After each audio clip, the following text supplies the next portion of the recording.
Hi guys, welcome back to my channel. In today's video I'm gonna be talking Chinese New Year. Chinese New Year is a very special holiday in China and it's just around the corner. It's gonna happen in just a few days, and every year happens in different dates, but it's always between January the 20th and February the 20th. That's because of the new moon of every year. So I thought about putting together some of the most curious facts about Chinese New Year that I have learned while living in China.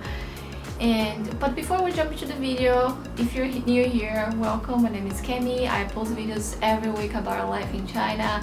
And if you like this video, please consider subscribe and share with your friends. And now let's jump into the video. So for the first fact is the importance of the red color. We all know that the red colors is very important for Chinese people, but we don't know why, right? So the red color symbolizes luck, joy, and happiness in Chinese culture, and is known for the only color capable to ward off the evil. Yeah, so when it's close to Chinese New Year, it's very common to see the red color all over the country. That like would be schools, public places, supermarkets, and on people's houses as decorations, literally just everywhere. But what I didn't know is that Chinese people, they like to wear new red underwears and socks on Chinese New Year.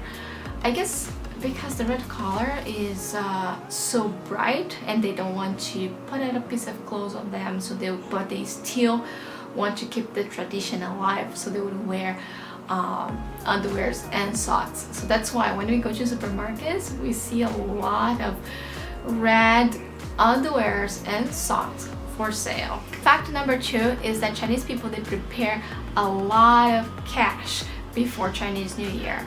So there was one time that I was at the bank just before Chinese New Year, and I saw this old lady withdrawing so much cash that she could barely fit in her bag. And they do that because first they need to prepare the Chinese New Year dinner, which they invite the whole family, and there's a lot of dishes to prepare, and so it can be expensive. And second, because they give away hong baos, which are the red pockets where they put some money inside.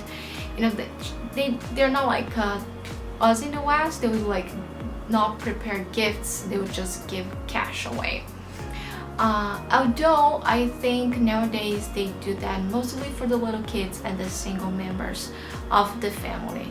So yeah, it's very common to see people walking around with a lot of money when it's Chinese New Year. For the third fact is that Chinese people don't mind wasting food on the night of the Chinese New Year. So historically, Chinese people, they went through a lot of hunger and wars, so wasting food is not a very polite habit among them.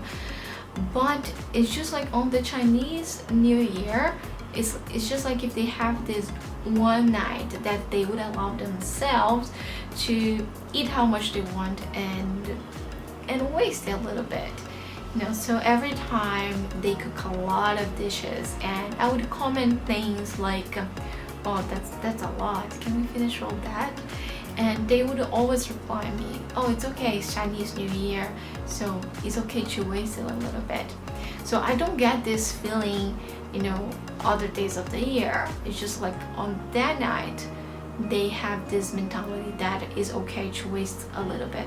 Okay, so the fact number 4 is firecrackers before meals. So Chinese people, they are passionate about fireworks. I mean, they invented the thing, right? But they use fireworks for everything, to every celebration, especially on Chinese New Year.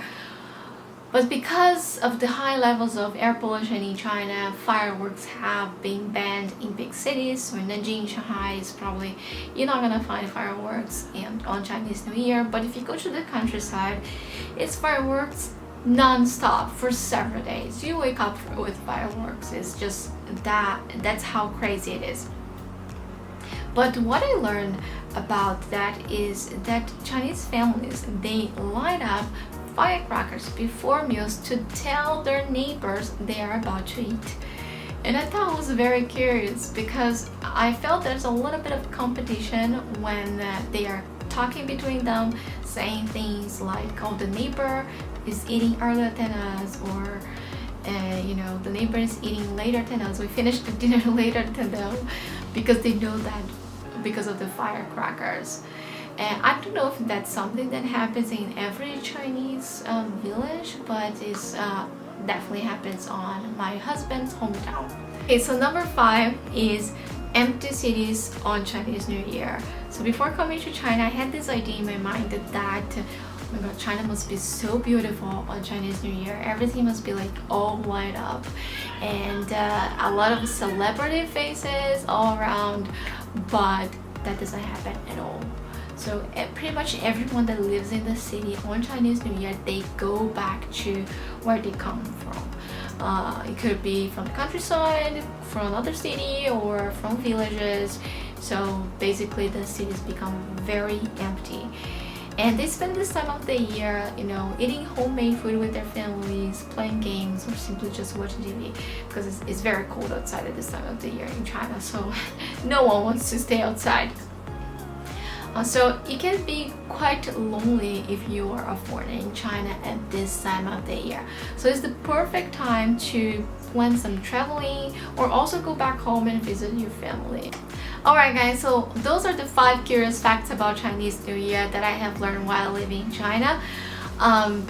Actually there are a couple more, but for the sake of keeping this video short and enjoyable, I'm gonna just mention 5 of them.